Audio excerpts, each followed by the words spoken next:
Hey, everybody. Welcome back to the second week of our podcast. We are here, fabulous duo, Michelle and Kristen. And last time we left you with a little bit of creepy vibes, but this week, for Valentine's Day, we have made a little bit more. Was this supposed to be romantic? No. Okay, good, because I did not. Lighthearted. That's what we want to say. Lighthearted. Not very lighthearted either. Well, I guess it's lighthearted. Are there any warnings you want to put on this one, Michelle? No, I don't think so. Good. We're tired of your warnings. It's violence, but not a lot, not really. It's not It's really the good violent. kind of violence. Yeah. Yeah.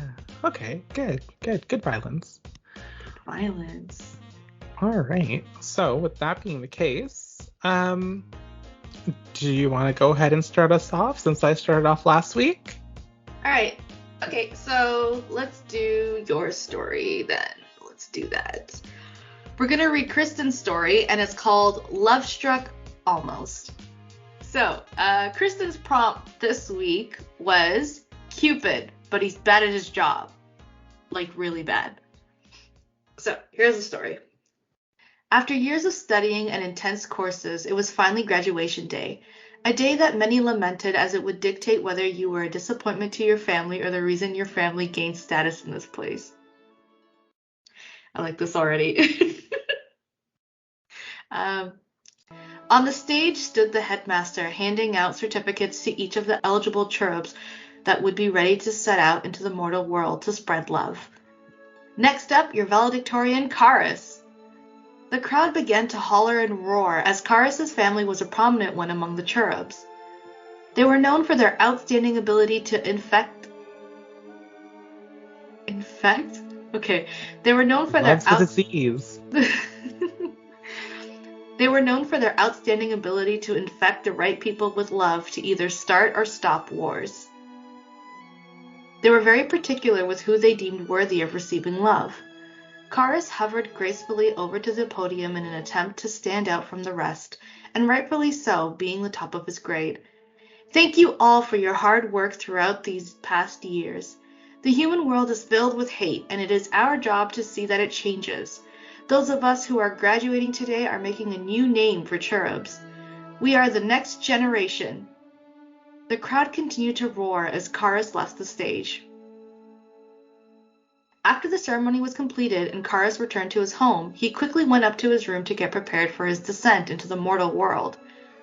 The second he closed the door, "Are you kidding me? I have to go there alone and help people?"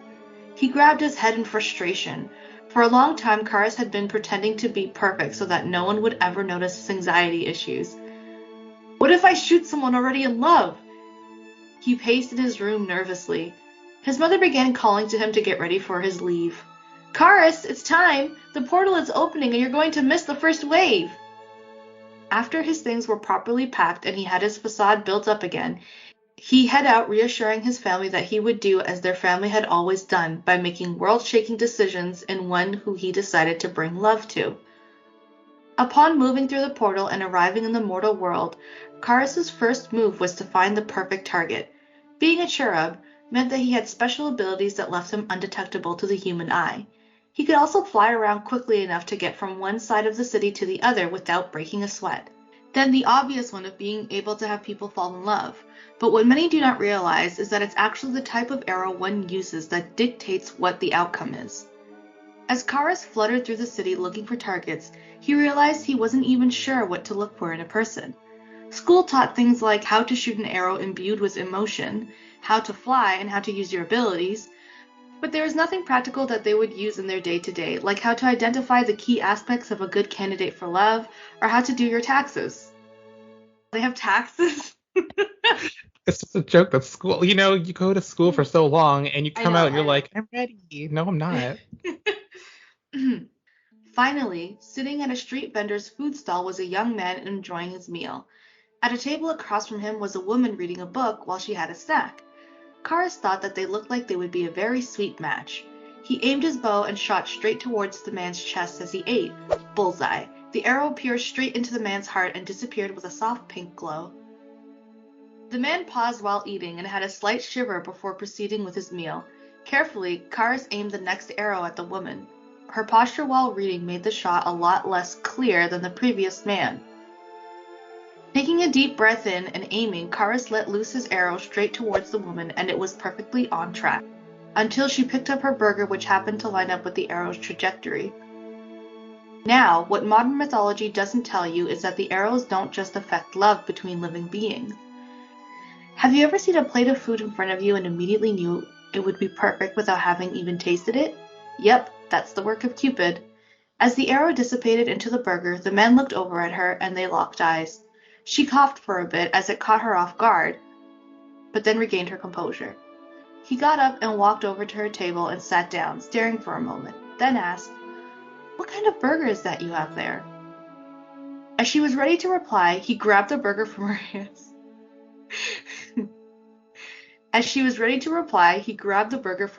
And exclaimed, "Something this beautiful should not be Okay. Uh-huh. Something this beautiful should not be tainted by your lips. Only someone like me that would truly appreciate it should be allowed to feast." Bruh. Okay. Say, I love food.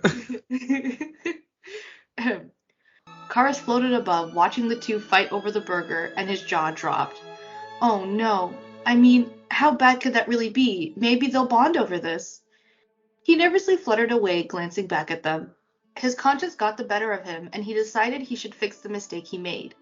Diving back down towards the two fighting over this burger, Karis pulled out one of his arrows and aimed it at the woman. As he released the arrow, a glint of light shone into his eyes, causing him to flinch. The arrow went straight towards the food truck instead and hit another customer making their order. This time, upon being struck by the arrow, the light pink glow that should have appeared was a smoky black. The customer was midway through their order when they started bursting out in anger, saying that this food was no good and demanded that they eat for free because this filth shouldn't cost money. Panicked, Karis took off his quiver and realized some of his arrows had gold tips while others were tipped with lead.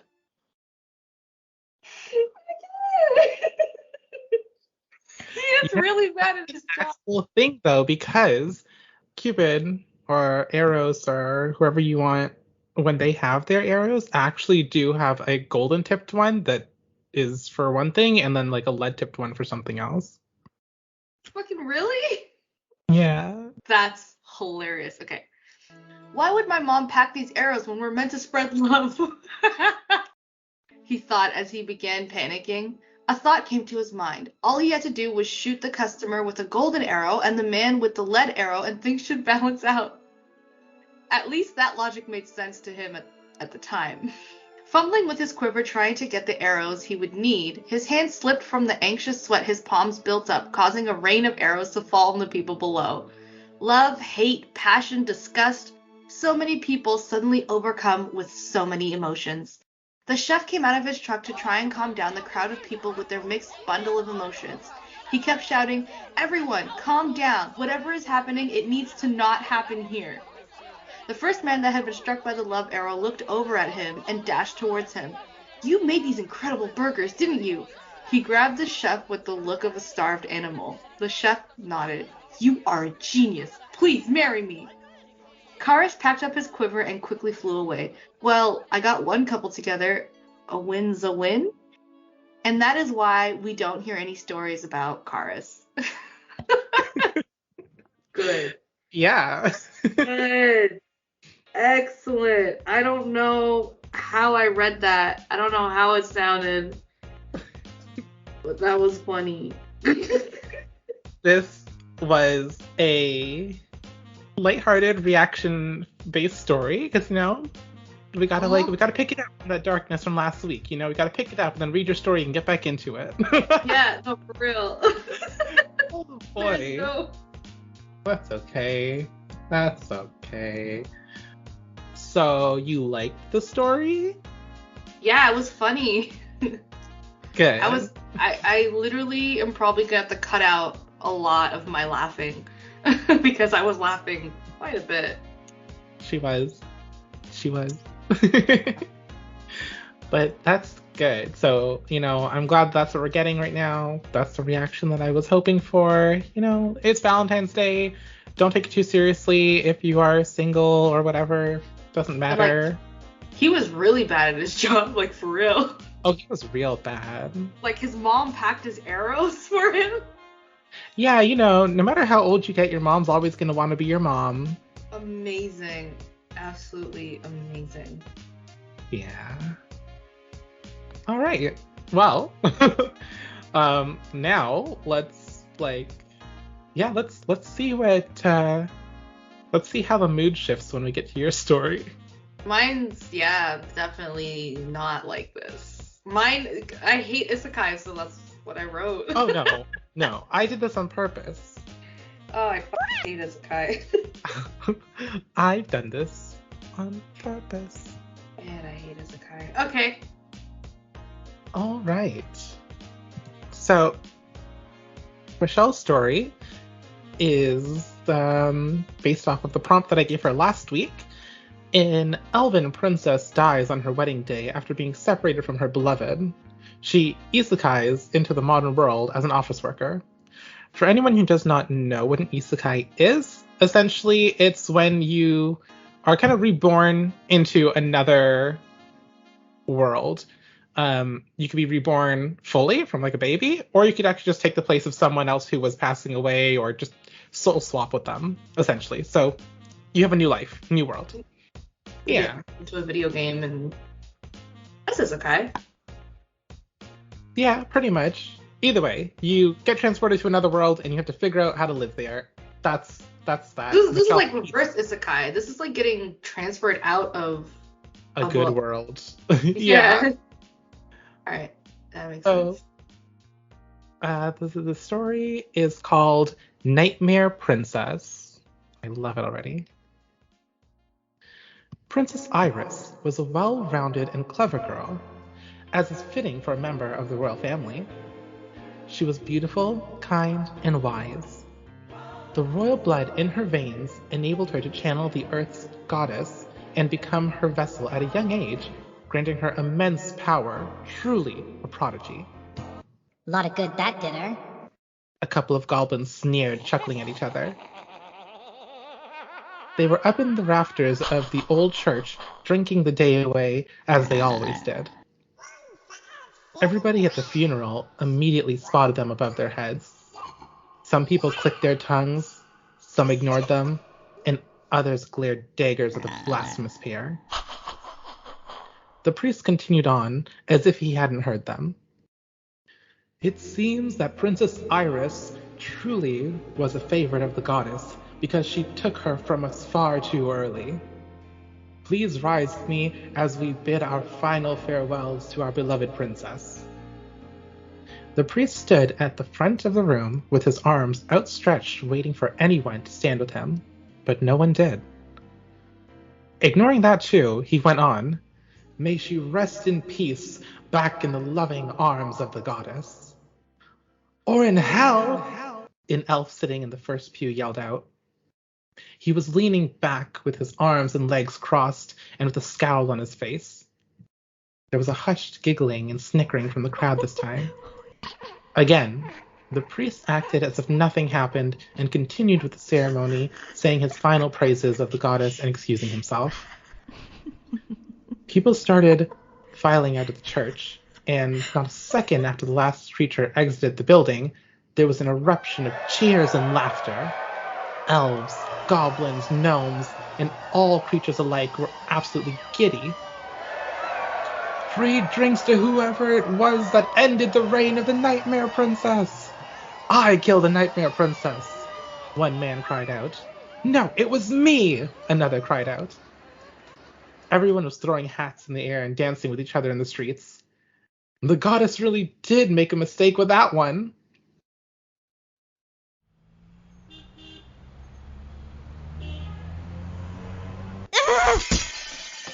Iris threw the white ceramic plate at the wall with all her strength, shattering it along with the vision of her old world that was reflecting in the water. How could they mock her like that? How could not one single person had shed a tear in that entire church? Did no one care about her? She, who was nothing but kind to them? And how dare her husband-to-be openly wish that she was sent to hell? She chose him. He should be grateful. After everything I've done for them. With a wail of rage, she floated the little table in front of her and hurled it at the sliding glass door toward the balcony, shattering it. Then she beckoned to the cabinets on the other side of the room above the sink for more plates. The doors swung open, revealing empty shelves. Iris stared at it for a moment in confusion, expecting it to refill itself as it always did in her world.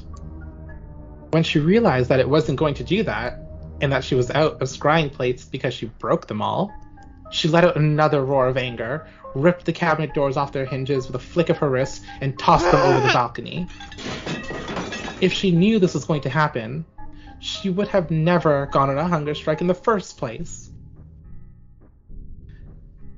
She remembered her death well.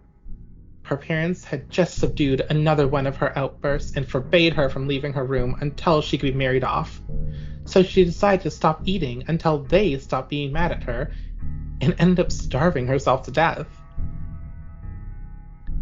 Upon arrival to this world, she had to find a suitable body in a hurry so as to not miss her own funeral, and apparently ended up in the body of a commoner.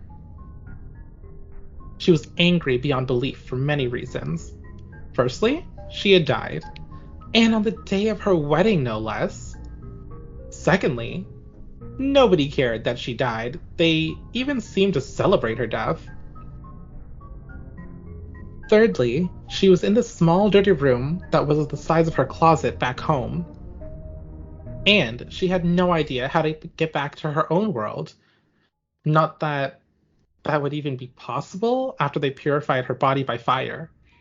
And now she couldn't even look into her world without finding more of those shoddy plates. As she started to pace the small room, there was a knock on the door accompanied by yelling, "Police, open up!" Even if she was new to this world, banging and yelling like that was too rude when addressing royalty, and that made her even more furious. She flung the door open with another flick of her wrist from where she was standing. When the man who had probably been yelling noticed the door open by itself, he walked through cautiously.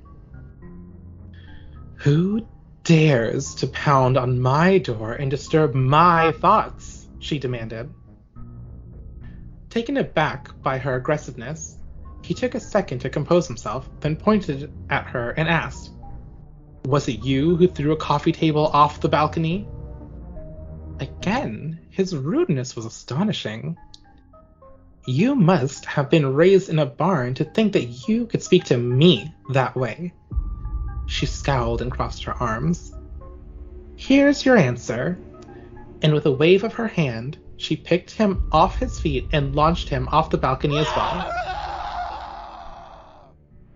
She often did that as a warning to the other servants and any visitors that she was not to be bothered that day. Some days, she did it so often that there was a group of healers that would just wait at the base of her tower for the next fool that didn't know their place. Immediately, there was yelling from the rest of the people who were outside the door ordering her to put her hands up and telling her not to move. They moved in and began surrounding her. They were pointing what she assumed were some types of weapons at her. She continued to stand there with her arms crossed, and they all continued to yell and scream at her, saying things like, "If you refuse to cooperate, we will shoot." She stared at them with a mixture of confusion and anger.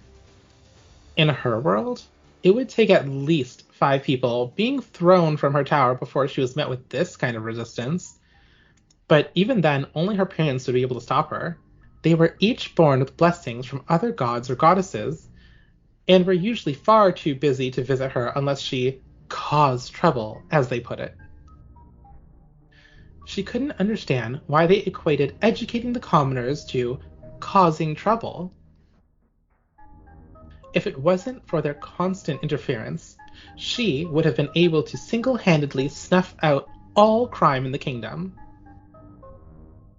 In fact, she never understood why they hadn't yet. With their power, it was more than possible.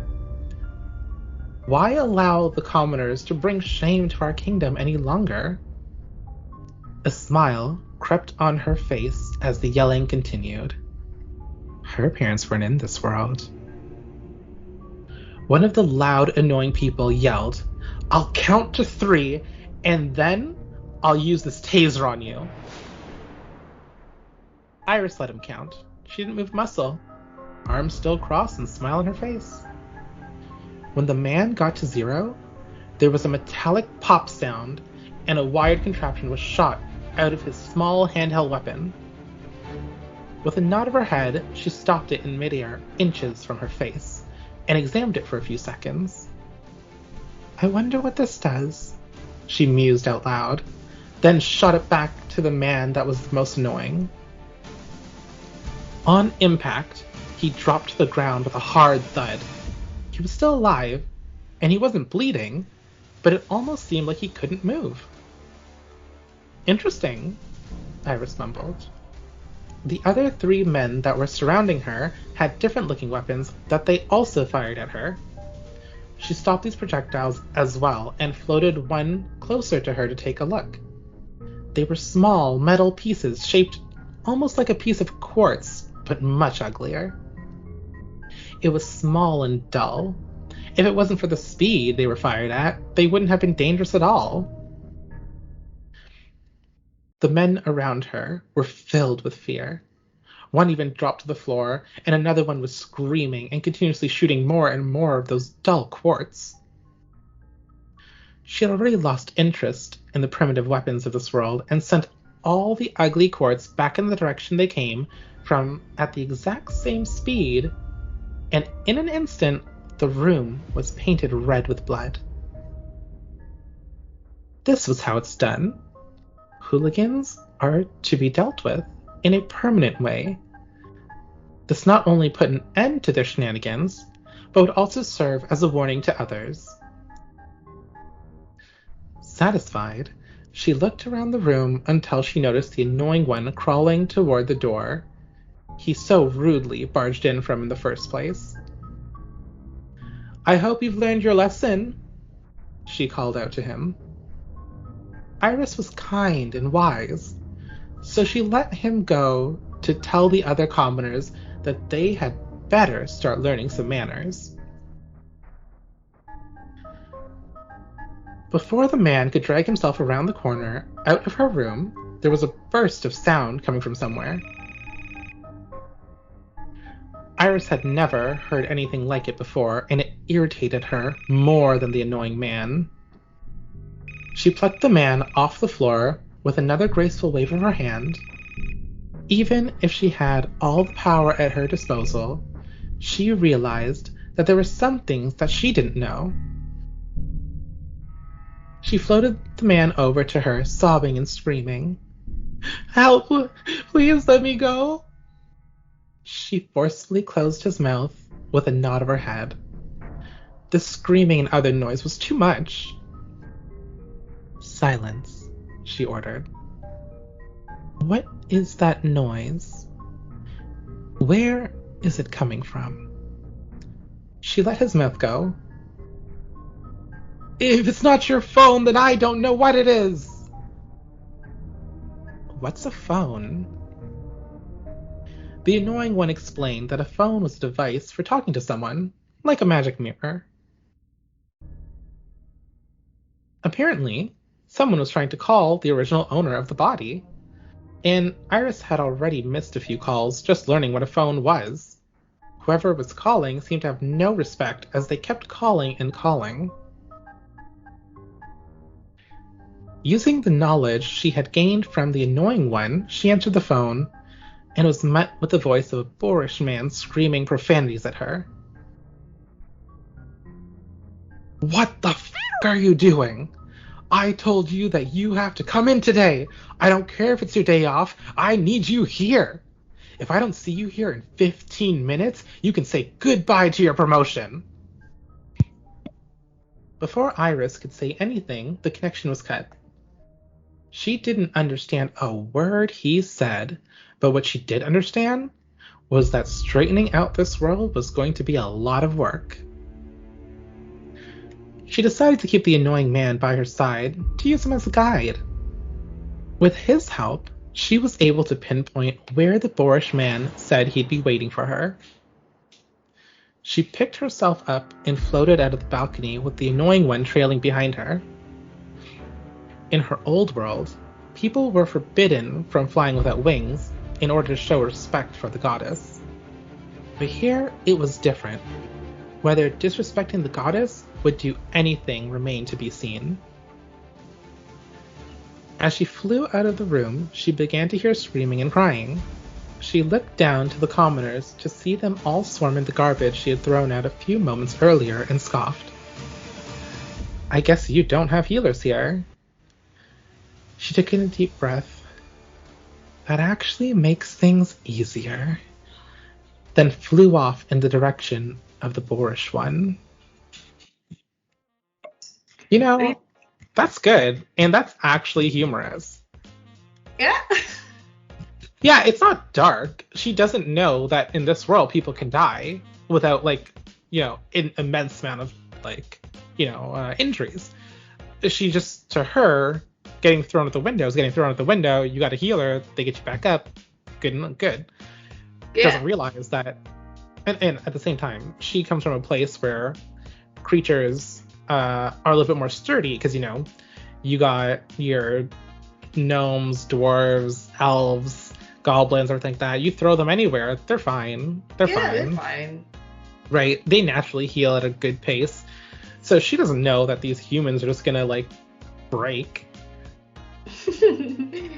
Yeah, no, so, yeah, I don't know. I was like, I wanted her to take over the world, but I didn't know how to go about it, so I just had her kill a bunch of policemen. She's on her way. She's well on her way to taking over the world. Yeah, she's getting there, and then I had her kill her, and then she's gonna kill her boss, and that's satisfying in itself. Yeah, I mean, she is an office worker, and Like, office workers get treated pretty corporate. Yeah, I didn't know how to incorporate killing the cops and then going to work. It's simple. People do it every day. Oh yeah, that's true. Yeah. So, yeah, she just kind of killed them, and then yeah. And she's tossing people off of balconies. Good times. All right. I mean, I enjoyed it. I like that she kept her powers when she came to this world. You know, she kept her powers. She came to this world, and she was like, "Look, Goddess still loves me, even in your world." Yeah. You know, I think this, just for everyone listening, you all understand what Michelle's personality is like and the type of stories that she enjoys writing. That's why, for her prompt next week, I'm thinking to try to make it something. Oh, no, I could see what she could do that. Oh, no, she's definitely. Maybe. Oh, no. Uh-oh. So what I have planned for Michelle's story next week, in an effort to see if she can write anything that's not violent, my prompt for you is a young business owner opens up a bakery and finds out that their pastries actually heal people's wounds. So I'm writing Encanto. Yes. I mean, the happier the prompt is, like, I'm gonna go with it. like, the worse it will be. If you give me, like, a sad prompt, then I'll make it happy. I think that's how I work. I think I'm this way. But the happier the prompt is, I get my first reflex is to make it suffering. Okay, sorry. After both the characters' parents died, they found out that their baked goods could heal people. And if they had just discovered this ability earlier, they could have saved their parents. You can't change the prompt now. Prompt change. No, you can't change it's the done. prompt. No. So what do you have in store for me next week? What are we gonna give the viewers next week? What am I gonna give the viewers next week? Hell. So, all right. So let's see. What are we gonna give the people next week? What's my prompt? Your prompt is going to be a pirate who ends up on a ghost island looking for treasure. I mean, yo ho ho. All right, let's go. We're doing this. Oh, yeah. Excellent. All right, so next week we're gonna have our first episode of One Piece, and we're gonna have. You want to know how I thought of that prompt? You're looking at Brooks, aren't you? I'm looking at Brooke. Thank you all for joining us this week. It was a lot of fun reading these stories. Again, if anybody wants to send us your prompt, feel free to reach out and let us know. In the future weeks, we'll be going ahead and reading one of those, and maybe both writing a story based off of some of them that we pick up. If anybody has any feedback that they want to give us on these stories, as usual, you can leave comments. However, that requires you to have either the Android or the Apple app for this. Yeah. Oh, that's how people are downloading it. Yeah. Now. Yeah, man. And I guess I'll write something happy. I mean, you don't have to. It's your style. What if you feel? I mean, my style is gonna be happy now. Thanks for listening. See you next week. Bye. Bye. It's been changed. You can't change the prompt. Change the prompt. You can't change